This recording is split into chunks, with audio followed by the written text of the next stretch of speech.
Hey, Andrew Howell. Yeah, I love that drums at the end there. Hey, welcome back, my friend. Happy a little belated Thanksgiving. How are you today? I am doing fantastic. How are you doing? I am just living the dream. I found more suits in my closet. I'm enjoying just dressing up around my house. And good. Thank you. Thank you. I've had about 16 pounds of turkey, and I'm just ready to go. And what's in what makes you go to sleep in turkey? Tryptophan, right? Something like that, yeah. Plenty of caffeine. Well, hey, welcome back. And to all of you out there, welcome to the Community Chorus Show, episode number 4, The Return of the Trebles, or something along those lines. I don't know. I'm sure Disney will tell us we can't use that. Anyway, like to thank our friends at the Rhode Island State Council on the Arts for all of their support of Chorus of Westerly activities, and of course our friends at the Blue Mitten Thrift Shop for making this all go. But I'm happy to welcome into the program our co-hosts once again with Andrew and myself. Let's bring in Aimee Blanchette, Andrew, Uncle Bongo, Lidestri, and Mike Freitas. Welcome, my friends. Happy belated Thanksgiving. How are all of you? Woo-hoo. Good. How are you doing? Just I'm living it up. And Aimee, how are you in this fine afternoon? You're muted, so I'm going to say I'm fabulous. Oh my God, can we talk for Aimee the rest of the show? How are you, Aimee? I'm just saying. That moment that just happened pretty much sums it up. I see. And Michael, how are you? How are things going? Super. Excellent. Anything new or exciting in your world over the last couple of weeks? Recovering from the tryptophan. Oh, good. Of course, did you know you had a good Thanksgiving yourself as well, right? A little turkey, or did you have something different? Turkey. Good man. A la Adam Sandler. What's that? A la Adam Sandler. Adam Sandler. Very nice. Well, listen, we have a wonderful show for you tonight. We have, and I even wrote out a script because his career is so distinguished that he gets an actual piece of paper. But we have tonight on the big show one of our most world famous and actually accomplished musical alums, besides Andrew Howell and Andrew Lidestri and all the other ones out there that actually do music and arts. But anyway, this guy, he's the king. He is the king. Huh? Tonight, we are really excited to have a wonderful conductor, composer, musician, organist, and friend in Peter Niedmann. Peter Niedmann sang with the Chorus of Westerly, then known, of course, as the Community Chorus and the Christchurch Choir, as a treble starting, I think, in 1969. And he sang along with all these groups in George Kent through 1977. And he attended Ogant's choir camp with us for many, many years. After some musical studies at the University of Connecticut, his professional career moved on and was very extensive. He served on the faculty of the Hart School of Music at the University of Hartford, as Dean of the American Guild of Organists, the Hartford chapter. Hartford, that's a good Rhode Island, Massachusetts accent mix. And for nearly 3 decades has been organist and director of music at the Church of Christ in Newington, Connecticut, where he leads a multi-generational Royal School of Church Music choral program for children and adults, as well as a handbell choir. And as an organist, Peter is a past winner of the American Guild of Organists National Competition in Organ Improvisation, whatever that is. Now, I know what that is. Please do not send me emails or Facebook messages. But as a composer, Peter's works have been widely performed throughout the United States and has garnered much critical acclaim. His music has been sung at the White House and at a papal mass for Pope John Paul II. In 1993 or 94, I don't know if I'm a year's right, he wrote a composition called In the Ending of the Year, which I think the Chorus of Westerly premiered at Christmas Pops that year, but it went on to be recorded by the Harvard University Chapel Choir on their CD Carols from the Yard, and it was singled out by American Record Guide magazine for Best New Piece. In 2019, Peter just collected all the accolades. He won, I think it's pronounced the Fife Prize, or I think that's how you say it, in international competition for his anthem, Praise Ye the Lord, which I believe, Andrew Howell, is another work premiered by the Chorus of Westerly on our Psalm Pops. And his hymns and service music are included in 2 hymnals, and he's also been published by several noted companies. But in our level, Peter Niedmann was twice awarded a conducting fellowship with the Chorus of Westerly to the choral symposium program with David Wilcox up at Ogant's. He might have been the first one to get it. And he was also commissioned in 2012 by the Chorus of Westerly to write 5 New England songs, which was a work that was written and commissioned in honor of the 52 years of service of George Kent as music director of the Chorus of Westerly. And then in March of 2013, under the baton of our second music director, Andrew Howell, who's this way, the chorus premiered it in the George Kent Performance Hall. And it was a really wonderful work. And with that very long introduction, it gives me great privilege to welcome to our fun-filled community chorus show, Peter Niedmann. Please bring Peter in here. There he's coming. He's coming. There he is. Hey! Thank you So much great to for see you, having Peter. me. I think I got, did I get most everything right in that introduction about you? Because it's from your website. Yeah.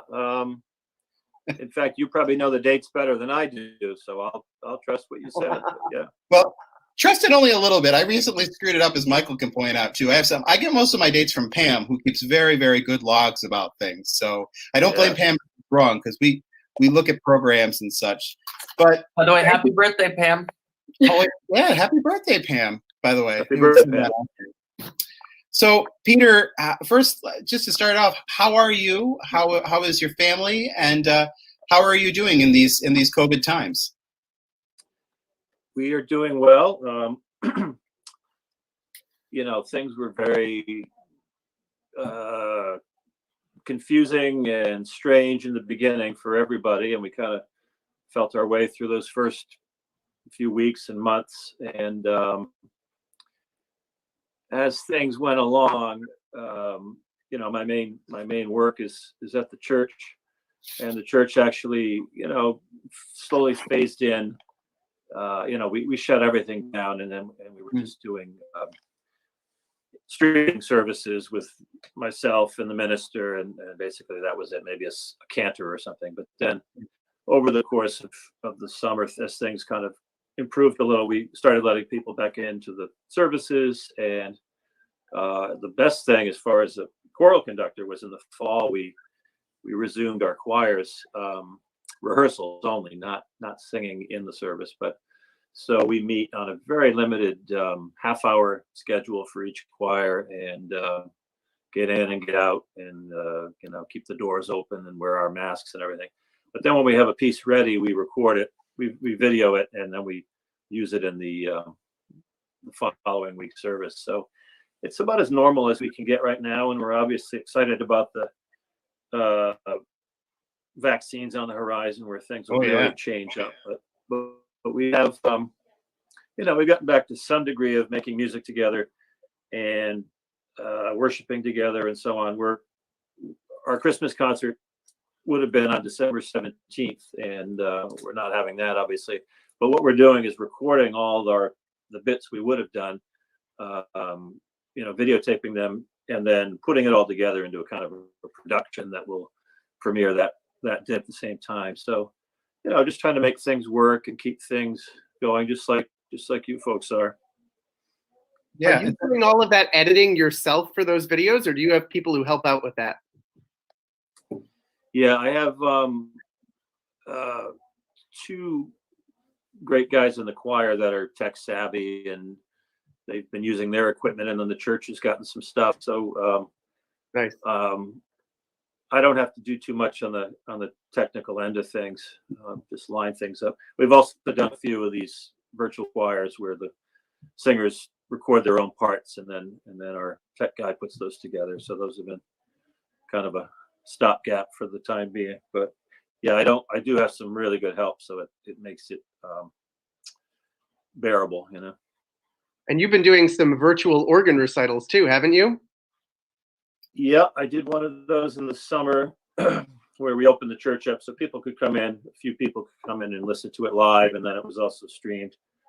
And I'm doing one at another church on the 6th of December, St. John's, West Hartford. That is, it's a Sunday at 12:30, so you could go to their website if you want to watch that. And that will be a half an hour of all my new music. So a lot of preludes on Advent and Christmas tunes. So that's looking awesome. forward to sharing those with the world. That would be cool. Organ. That's not improv. Organ improv. Though. That's like you, right? No, these are composed. I know. I'm asking ignorant questions as if I haven't paid attention for 30+ years. But I mean, I Okay, actually haven't. I mean, here's the thing: is I don't tell like. Well, I mean, they're not watching this stuff, but like, I don't know how many times you're in church, but I did actually always pay attention to what the organist guy was doing. He was usually a few feet to my left.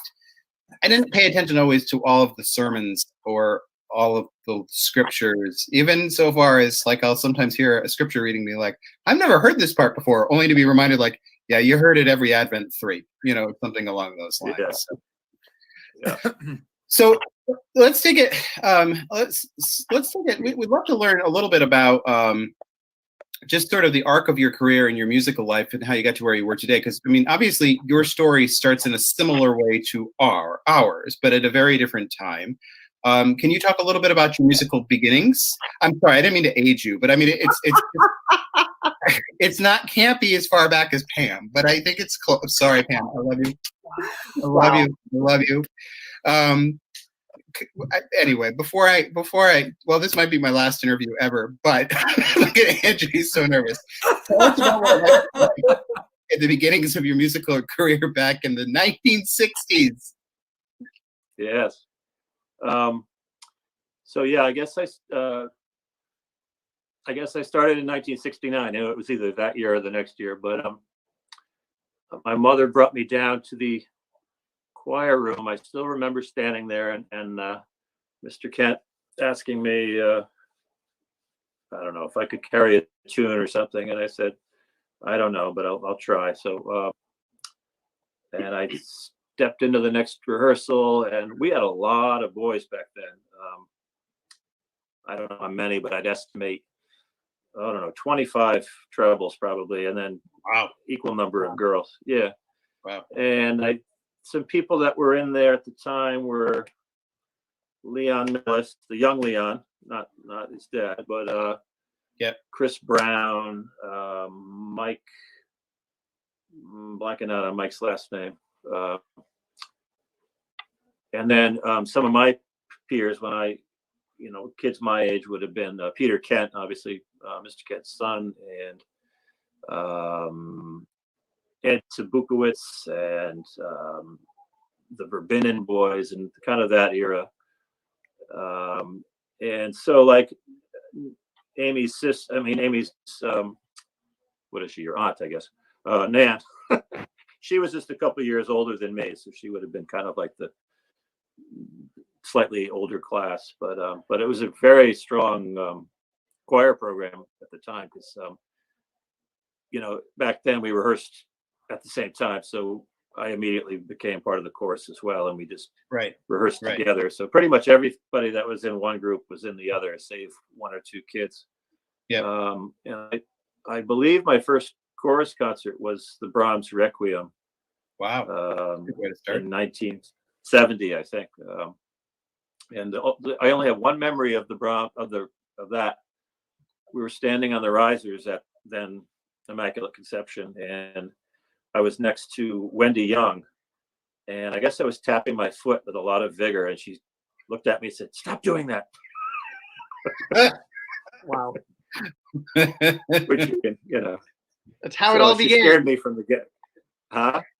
That's how it all began. Yeah. Just so everybody knows, Pam has done that to me. Stevie has done that to me. It's a family trait. They'll all tell you to stop tapping. Yeah. Were you at least tapping correctly? I think so. Well, that's good. Yeah. So you joined. That's my one memory. It was a negative memory. It didn't. It obviously didn't scare you away, though. So when did you? I mean, we often ask. Andrew gets this question asked in interviews all the time. Like, did you kind of know early on that you wanted to, have a life and a career in music, or did it just something that sort of, emerge over time? I think it all happened pretty quickly. So I got in the choir, and then I was really into the music and fascinated by, Mr. Kent's playing and everything. And I think my parents said, why don't you try piano lessons? Which I did, and I started with Mary and Kate, and enjoyed it. And then Mr. Kent said, you want to try the organ. So he gave me some organ lessons. So it's all kind of happening pretty quickly and pretty simultaneously, without any thought to, what I was going to do with my life. But it was just a lot of fun, and one thing kind of fed into the other really nicely. And so There you go. One thing led to the other. Next thing you know, I'm looking at colleges, and it's like, well, I might as well go to music school. Yeah, that's really cool. Now, I'm particularly curious. I'm going to break in here. Yeah. At what point in starting all of this did your path lead you into improvisation as well as the more formal side of it? How did that develop for you?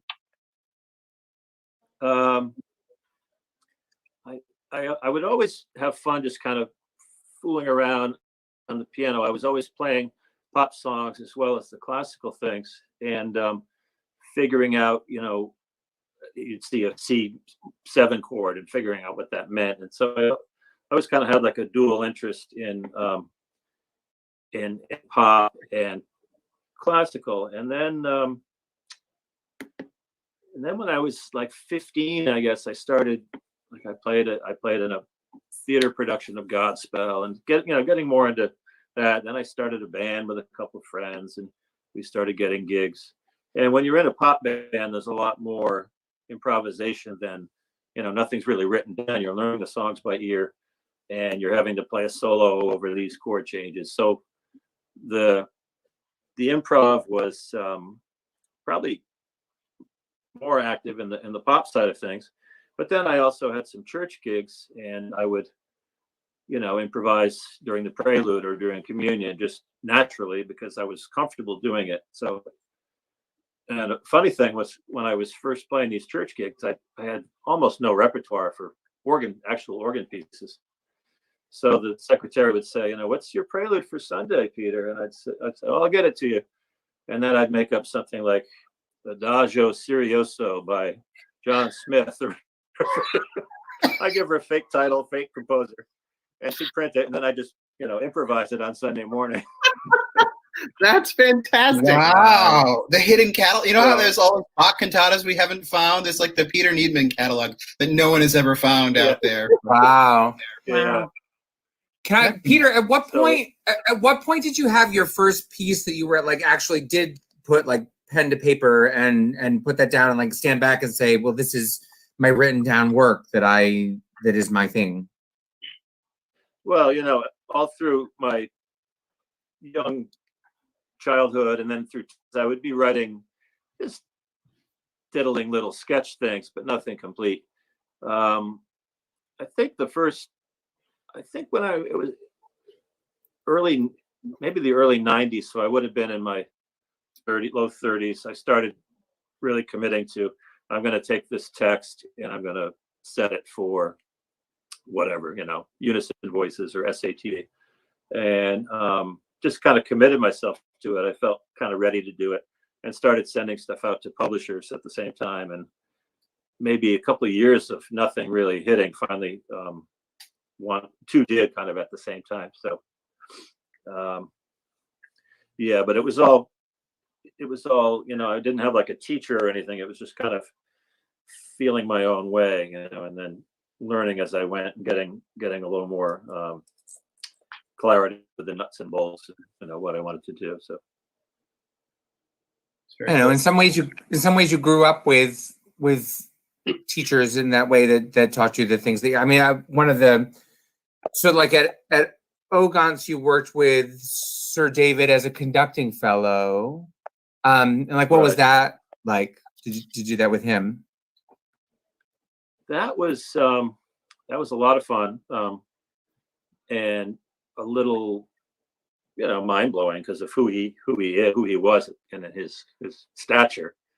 But he was very kind of hands off and just kind of, they did it different ways depending on what year it was. But one year there were 3 or 4 of us conducting people, and every day we'd get a crack to work with the chorus for a little while. And he just kind of let us do our thing, and we kind of had to go to him for feedback. He wasn't like sitting there with a clipboard and a list. He was I think he felt it was more the experience of it, and I was doing something drastically wrong, I think he would have told me about it right away. But he was just pretty supportive in his kind of benign and upbeat way, you know. So I did that twice. I did 2 different summers. I did that. Oh, nice. Did you and Ben, if somewhere in your pictures that I sent you, there's a picture. There it is. Oh, There you are, right? That is you, right? That's me on the left. Yeah. Oh, the left guy. left. Okay. That's you on the left. Yeah, what are you looking at in this picture here? It's almost like, look at this typo that I found right here on page 42. Yeah, that was staged, obviously. Katie took that, Katie Utter. Yeah. And that book is the Oxford New Anthem book. It had just come out the prior year, so that was kind of our workbook for the week at the symposium. We sang through all these anthems, and so he was just pretending to show me something, you know, so we could take the picture. There are certain Chorus of Westerly pictures that have been used over and over and over again. This image has been used over and over and over and over again. Absolutely. And I just wanted to ask you that question: is what are you possibly looking at in the book that's so enthralling? And to know that it's staged kind of warms my heart a little bit. The answer is nothing. We're looking at nothing. I think it's a training passage that they wanted us for. I want to believe they're fancy sketches that David Wilcox did, and he wanted to show you because he was super proud of them. Looks like But a he was a yearbook. cool dude. If you look at his left wrist, he has a swatch on. Those were pretty trendy for a while. Swatch watches. Oh yeah, yeah, it does. Yeah. Your watch is nice too. Don't get me wrong. It's a nice watch. I like it. Thank you. Andrew, did you want to take us? Howell, next? Yeah, sure. So looking at your history and other composers that you've kind of crossed paths with as you were learning the trade of being a musician, where did you get your inspiration from as a composer?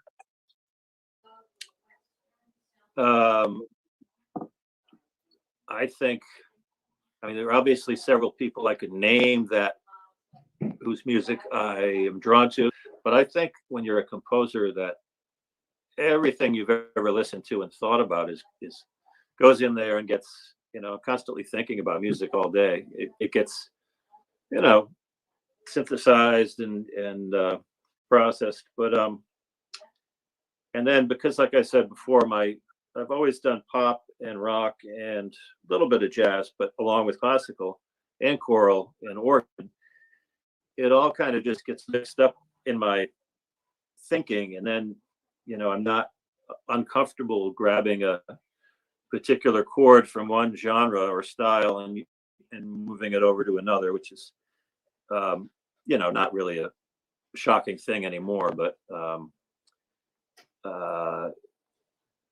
so yeah, I don't know if that answered your question exactly, but Yeah, no, that's a great response. How about of your own works? Do you have any that are kind of your favorite things that you're most proud of?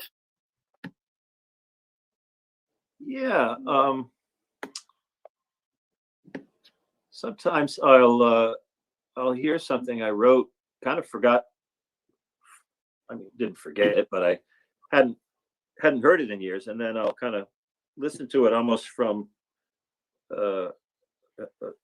afar, like I forget that I wrote it, and I'm kind of hearing it as a listener for the first time, and that's usually a nice feeling. It's like, well, I like what happened there, and I like what he did there, even though it was me. So many years have passed, you kind of they kind of take on a separate life. But things I'm particularly proud of, the piece I wrote for Mr. Kent, the big 5 New England songs, was a lot of music, a big chunk of music. And I did spend a lot of time after meeting with you, Andrew, kind of getting a sense of, what we were doing, and had a lot of fun finding the texts that were going to kind of A, sing nicely, but B, have some kind of a connection to Mr. Kent as a New Englander, or or a fisherman or organist or whatever. So I limited myself to, well, there's plenty of great New England poets, and we'll stick with that. And if they're writing about New England, that's great too. But so kind of, I'd come home from the library with a stack of like 15 poetry books and just sit and weed through them all and then go online. And so that was a lot of fun, just kind of doing the prep work for that, even before I wrote a note. And then you would kind of find the 5 that really resonated, and then you kind of see, geez, this could be this kind of style, and this could be lighthearted, and this could be really sad, and this could be this, and then kind of ordering it. So it was the longest process I've ever gone through with a single piece. And then the added element of, okay, it's going to be for the organ and the piano simultaneously, and we'll throw in a couple of percussionists. So it had a lot of layers of process and production to get it to the, just getting ready for the chorus to learn. But gratifying and satisfying. It was great fun to put it to watch it. That whole stretch was just a lot of fun. So I mean, I really thank you for doing that. I think we were all were so pleased with it to begin with. There. Michael, did you want to move us along?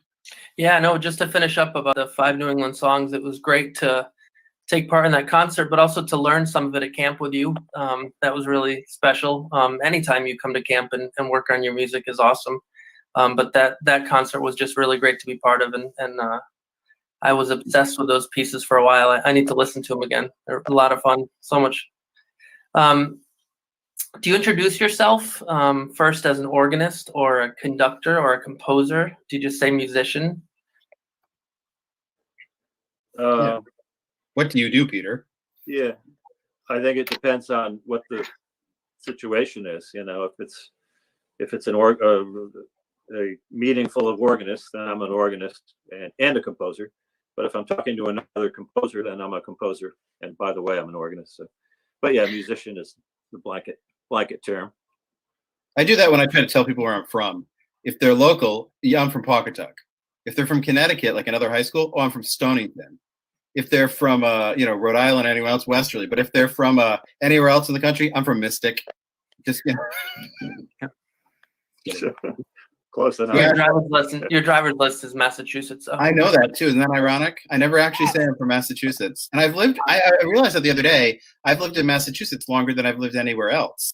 And yet still the Yankee hat rides on my head, and it shall always. Peter, by the way, is a good baseball fan and even sent me some baseball stuff today. So Peter, I like that Peter and I have connection of music and baseball, even though we have different teams. But yeah.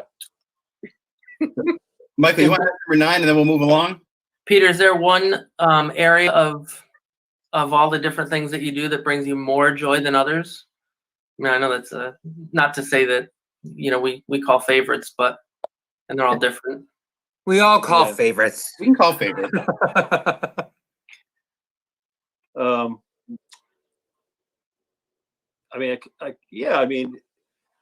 I love, say I'm playing the organ in church. I love playing a hymn, for instance, when you've got 250 people singing without masks. No, we're assuming.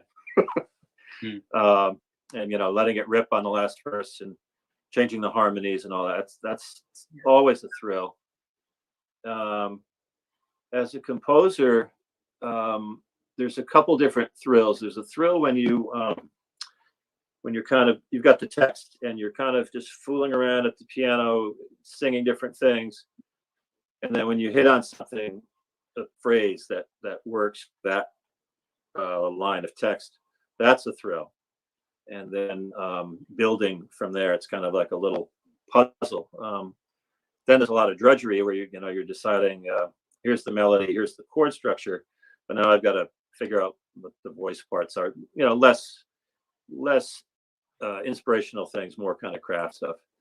Then there's a huge thrill when you hear the piece, say it's a choral, and you hear that sung for the first time, because up till that point it's only been you and your keyboard, and you're one voice on whatever part. But to hear a choir or a chorus, sing that at you is just pretty exciting. Not even the performance, but just the first time you hear it in the rehearsal. Right.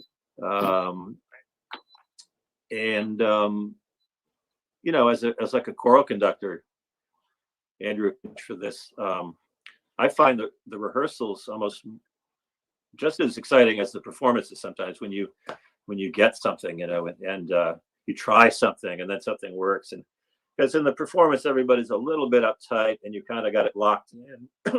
But when you're rehearsing and say they've been struggling with notes or rhythms or whatever for days, and then when something finally locks in and there's a real sense of crossing that hurdle and accomplishment. So lots, you guys have all had the same feelings in your own contexts.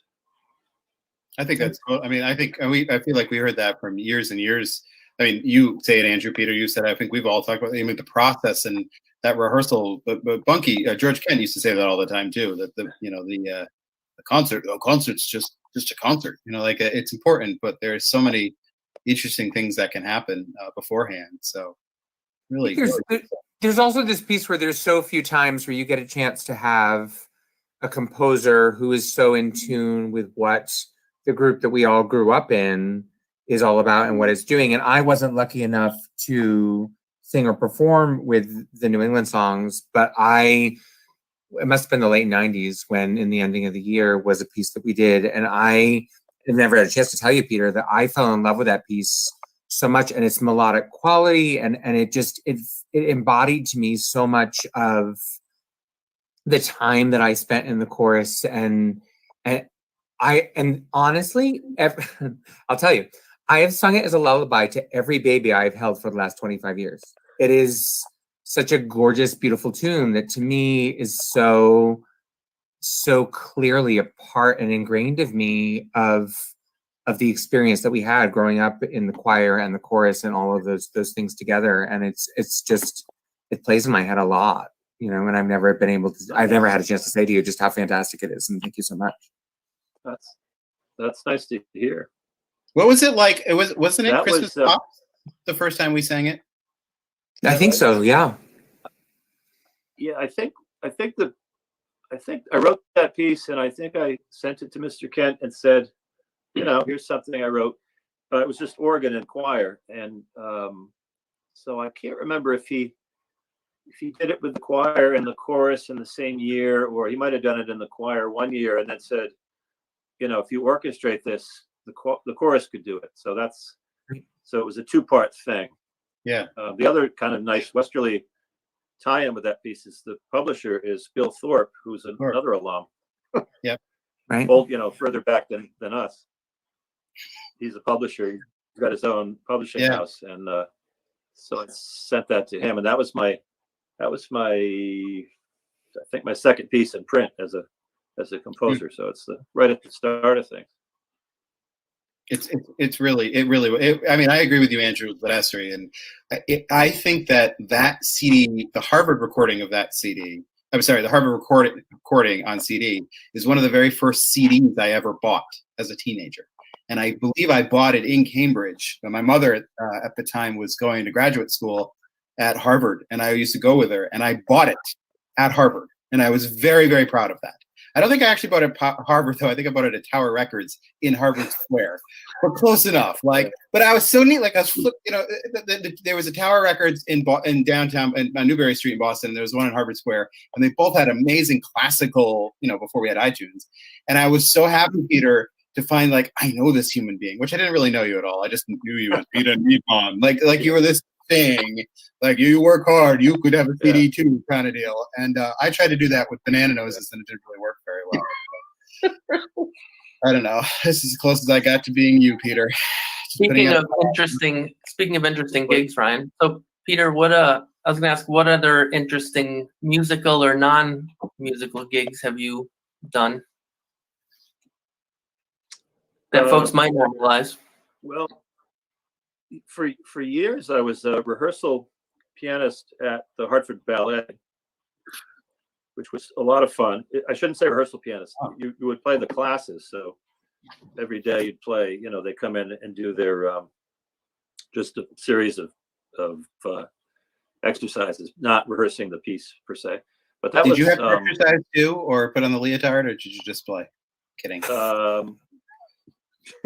Not that I remember, but a lot of that, I could play some repertoire, but also improvise a lot. So that really kind of boosted my classical ability, because you had to play steady, even phrases. You had to be 8-bar phrases and certain tempos, and so I did that for like over 20 years till they went under.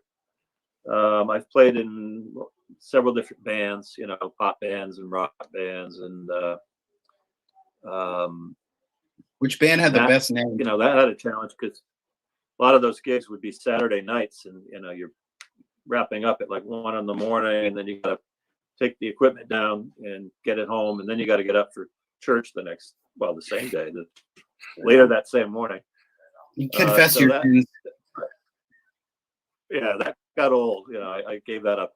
But and non-musical things, luckily I haven't had too many. I worked at McDonald's for about 6 months, and worked at a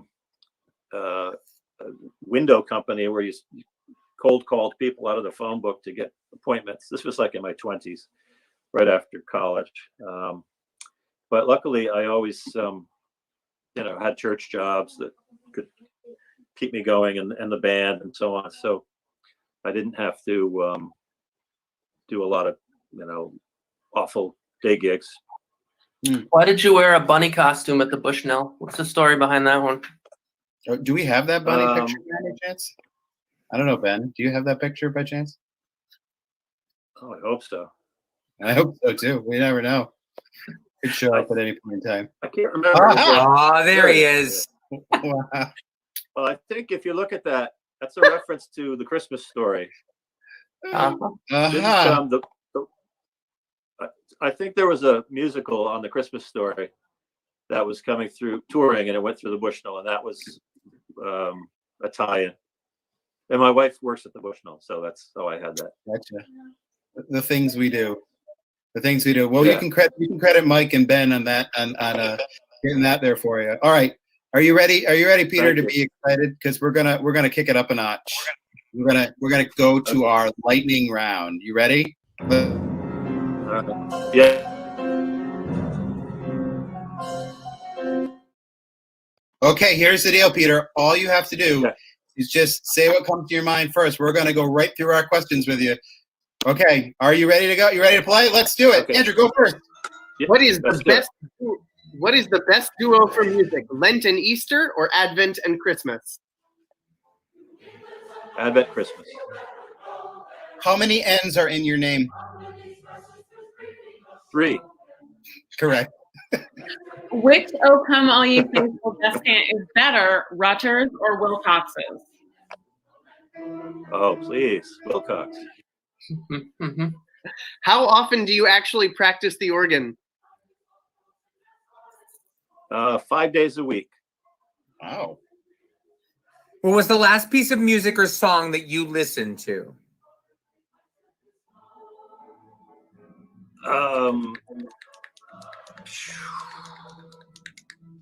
Oh boy. Well, there's one in the background right now, so I'll say that. New England's Annoyances. What is it? It's New England's Annoyances, very quietly in the background. True or false, Peter? The Donkey Carol is awesome. That is false. Oh. And good night. What's the most memorable place you've ever performed in?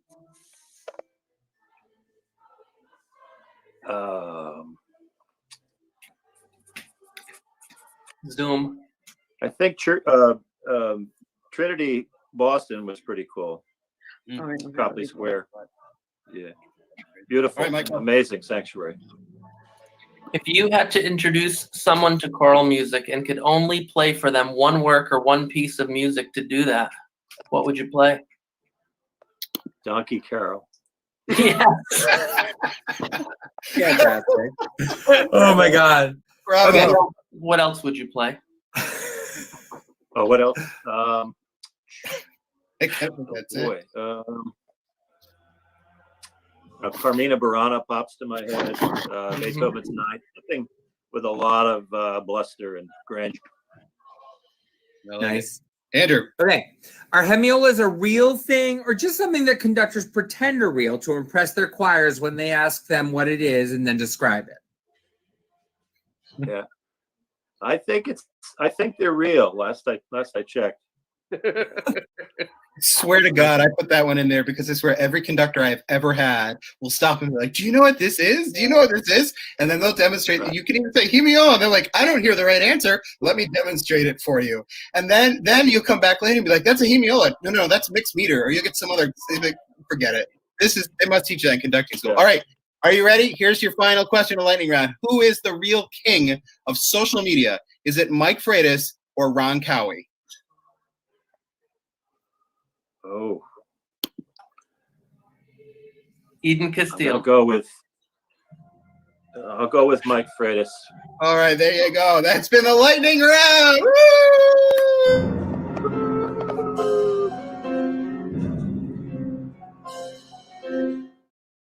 Okay, we're going to wrap up with one more last sequence here. We're going to go to the chorus photo album, and we'll call up some pictures here on the screen, and our panelists will guess first what it is, and then Peter's not on the screen with us anymore.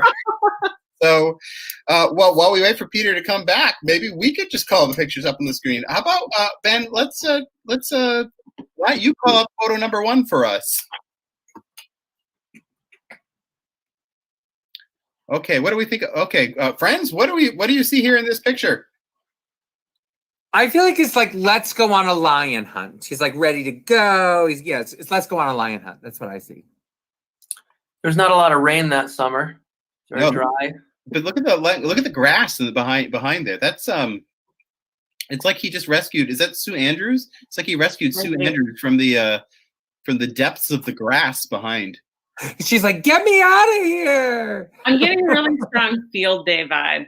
I feel like it's field day in this picture. Can we also admire, since he's not on apparently with us right now, maybe we just scared him off with a lightning round. Can we admire his I think there's a little tiny mustache going. I was just looking at that. It's totally the stash with the giant square glasses. There's a like a Ted Bundy vibe. They call it the Howell these days. That is, I know, like, who wears it better? All right, well, he's not here, but he's not back here yet. So, Ben, maybe we could jump around there. Do you have that picture of Peter working at McDonald's? Because once upon a time, Peter did work at McDonald's, and if he is not, let's see if that can come up here. This is a little out of order, so I might have just messed Ben up. There he is. Peter mentioned he worked at McDonald's, and there he is. As an artist, I think that this is the picture of the most lucrative career he ever had. It's a good looking. I wish McDonald's would bring back those amazing unis right there. I totally want those bell bottoms. They work very well. All right, well, let's go to picture number 2, Ben, of Tafone. This one. Can you zoom this one in here? Now, I love this picture. There's a lot going on. What is this? Is Bunky trying to like defuse a musical bomb? Like, what is going on? So Peter actually brought a kit up to Ogons this summer, or last summer, whenever I've lost track of all time, where the kids were able to put together all of these pieces of an organ like a puzzle. And then everyone could take turns playing it while someone pumped. In fact, in our opening video, you see Scott Stoddard pumping. That's the organ. So my question really is happening also is, what is John Tafone thinking looking over Peter Niedmann's shoulder at George Kent here? Amateurs. He's Quasimodo, I think. Peter, did Bunky make you sit there and listen to him? No, he played about 5 notes and said, "This is pretty good." All right, wow, that was great. Let's go on to picture number 3.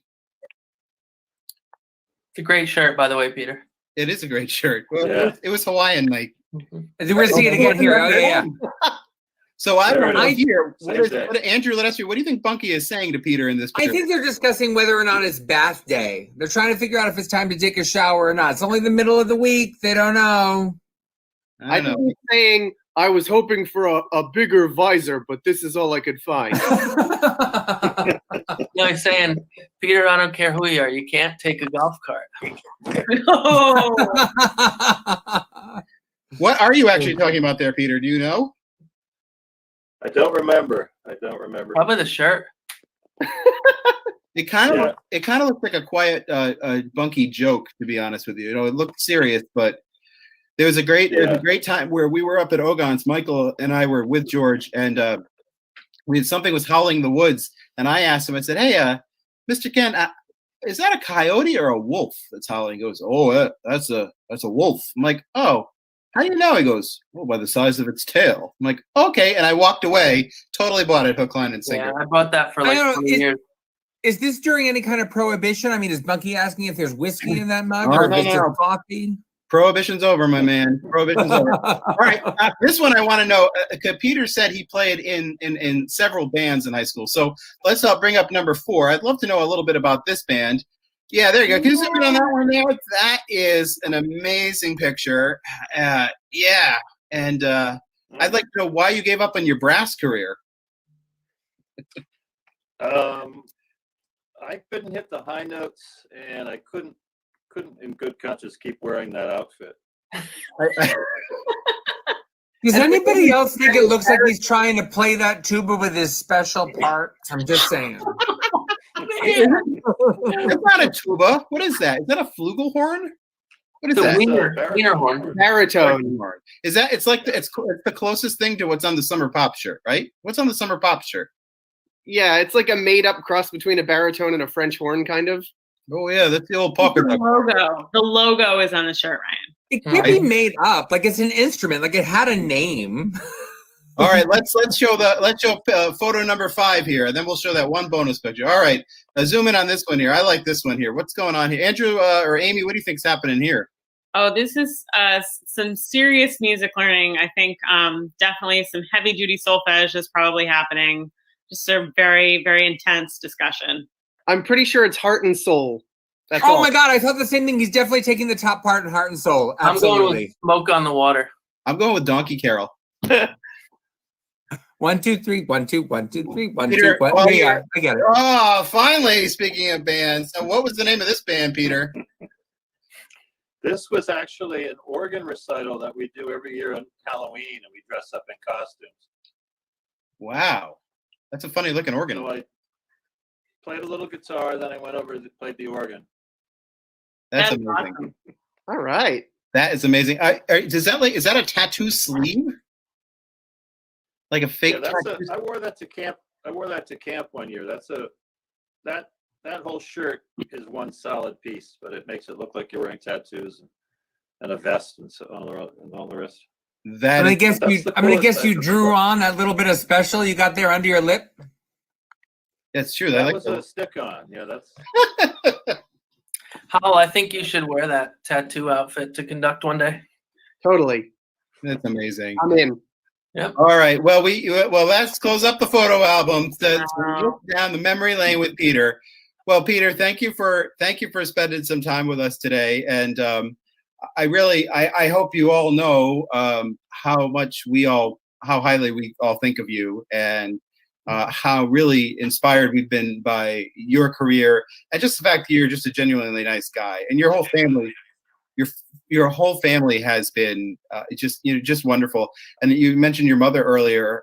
I love your mother so much. I think we all do too. But so many days your mother would let me up into that bell tower to play around or put up with me with any youth group thing I had to come up with, or break the copy machine or anything else like that. So I have much love for your entire family. But thank you for really doing all the things you've done. Just kind of in closing, if you, how do you describe, just to end this, how do you describe to others what your Westerly musical family is to you? Well, it's really everything. It was what started me, and even when I was away at music school, I drew on things that I learned in Westerly every day. In fact, I was way ahead of the curve in a lot of areas because of just the way Mr. Kent, immersed us and expected us to know what the heck was going on and what things were, and all the pieces we sang, and then the beautiful thing is that I still feel connected to the choir and the chorus, and try to get to camp every year and get to all the concerts and carol services and so on. So it's just been a wonderful thread that's run through my life, and there's not a day that goes by that I don't think about one of you or some memory or something. So it's really it's like a daily kind of artistic and spiritual food for me, and I don't want to get too sentimental about it, but and I'm sure you all feel the same way, whether you stayed in town or left town, but all your experiences and all your friendships, they don't time marches on, but they really don't leave your heart. So I'm so grateful for that. Well, thank you. But we really, I think you're right. I think we all do feel that way. And again, in many ways, I kind of look at you, at least this on a personal level, you were sort of like our first alumni rock star. I really mean it. Like, I don't know how many kids, when they're like 13 or 14, run into Tower Records to go get the Peter Niedmann CD, but that's what I did, and, but I think it is a great, we love the fact that you still hang out with us and play with us and come to see things. It makes us all very, it's really quite wonderful. So thank you for all that you're doing. To your entire family, have a wonderful holiday season, all these holidays, and we hope you stay healthy. And we really do look forward to seeing you back at camp and at concerts and everything else again soon. And thank you for joining us. And happy birthday to Pam Young once again. And we're going to wrap it up right here. But happy birthday, Pam. Look at that. Happy birthday, Pam. Fantastic. It's not a chorus show without a little shout out. Pamela, I love you. You know that. She is such an amazing lady. And so happy birthday to you, Pam. You look great for 29. Anyway, so on behalf of our friend Peter Niedmann, thank you for joining us. Our co-hosts, Aimee Blanchette, Andrew Howell, Andrew Lidestri, Michael Freitas. I'm Ryan Saunders. Again, thank you to the Rhode Island State Council on the Arts, the Blue Mitten Thrift Shop. If you like what you see, go on our YouTube channel and keep subscribing and watching things. Please, right now, too, we're also in the middle of our annual fund drive campaign, which has just started just this past week, in which we have matching donations. You can give donations to the chorus. It helps us go forward. We got some big, exciting announcements coming about things that are going to be happening virtually and hopefully down the line in person, but virtually for now. In the meantime, stay safe. Have a wonderful holiday season. Thank you again, Peter, and we will see you on the next show. Go to chorusofwesterly.org for more information. Good night. Thanks, Peter. Thank you, Peter. Bye. Bye.